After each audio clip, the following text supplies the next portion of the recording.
Bienvenue. Si cette vidéo est apparue devant toi aujourd'hui, ce n'est peut-être pas un hasard. Je m'appelle Lucas et si je prends la parole ici pour la première fois, ce n'est pas parce que j'ai tout compris à la vie, ni parce que j'ai tout réussi.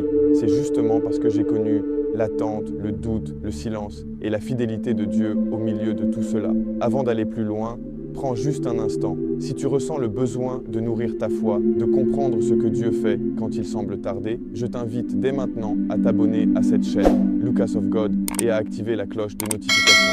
Ici, nous construisons une communauté chrétienne sincère, ancrée dans la parole de Dieu et la vie réelle. Je veux te raconter une histoire vraie, mon histoire.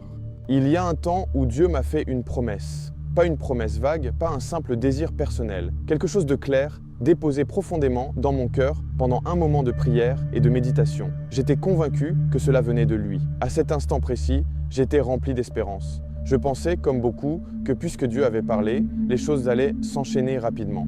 Mais ce que je ne savais pas encore, c'est que la promesse n'est pas toujours l'épreuve la plus difficile.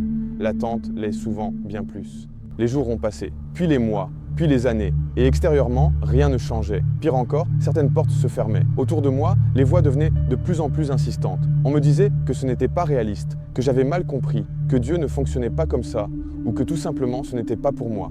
Certains parlaient avec moquerie, d'autres avec une fausse bienveillance, mais le message restait le même. Lâche prise, c'est impossible, et je dois être honnête. L'attente fatigue, elle pique l'ego, elle secoue la foi, elle met la patience à genoux. Il y a eu des moments où je me suis demandé si Dieu était silencieux ou si j'étais devenu sourd à sa voix. Pourtant, malgré le silence apparent, quelque chose en moi refusait d'abandonner, pas par orgueil, mais parce que Dieu ne m'avait jamais retiré sa paix. Et j'ai compris peu à peu une vérité fondamentale. Dieu ne travaille pas avec nos montres, il travaille avec des saisons. Ce que je percevais comme un retard était peut-être une bénédiction en pleine gestation. La Bible le dit clairement. Le Seigneur n'est pas lent dans l'accomplissement de la promesse. Dieu n'est jamais pris de court, il n'est jamais en retard. Il agit au temps marqué, pas au temps pressé. La vision peut tarder, mais elle n'échoue jamais. Et souvent, le vrai problème n'est pas le silence de Dieu, mais notre difficulté à rester stable pendant ce silence. Alors j'ai continué, à prier quand je n'avais plus de preuves, à méditer quand je n'avais plus de signes, à obéir quand rien ne semblait confirmer que j'étais sur le bon chemin.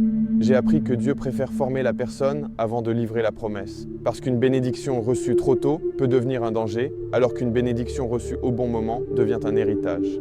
Les figures bibliques ont commencé à me parler différemment. Abraham a attendu 25 ans pour voir l'accomplissement d'une promesse qui, humainement, arrivait trop tard pour la biologie, trop tard pour la logique, mais exactement à l'heure pour Dieu. Joseph avait le rêve, mais pas encore la stature. La prison, l'oubli et l'injustice semblaient être des retards, alors qu'en réalité, Dieu alignait le trône, la famine et la maturité. Lazare est mort alors que Jésus pouvait intervenir plus tôt, mais Dieu voulait faire plus qu'une guérison, une résurrection. Et c'est là que tout a changé dans mon regard.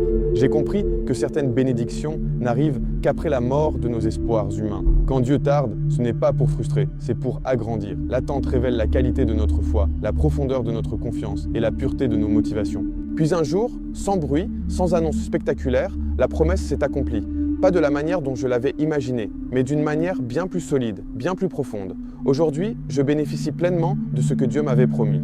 Et avec le recul, je peux le dire avec paix, si cela était arrivé plus tôt, je n'aurais pas été prêt à supporter la bénédiction. Si je te partage cela aujourd'hui, ce n'est pas pour me mettre en avant, c'est pour te dire ceci. Si tu attends encore, tu n'es pas oublié. Si Dieu semble silencieux, il est toujours à l'œuvre. Ce que tu appelles retard est peut-être une protection, une préparation ou une promotion déguisée. Sur cette chaîne Lucas of God, nous parlerons de ces saisons d'attente, de foi, de combat intérieur, mais aussi de victoire et de restauration. Nous méditerons la parole de Dieu, nous apprendrons à patienter sans perdre l'espérance et à rester fidèles même quand rien ne confirme. Si ce message te parle, je t'invite encore une fois à t'abonner et à activer la cloche de notification. Rejoins cette communauté chrétienne qui avance ensemble, sans masque, sans pression, mais avec foi et persévérance. Souviens-toi, Dieu n'est jamais en retard. Il est précis, sage et intentionnel. Respire, il n'a rien oublié. Et quand il arrive toujours avec une bénédiction plus grande que ce que nous avions imaginé.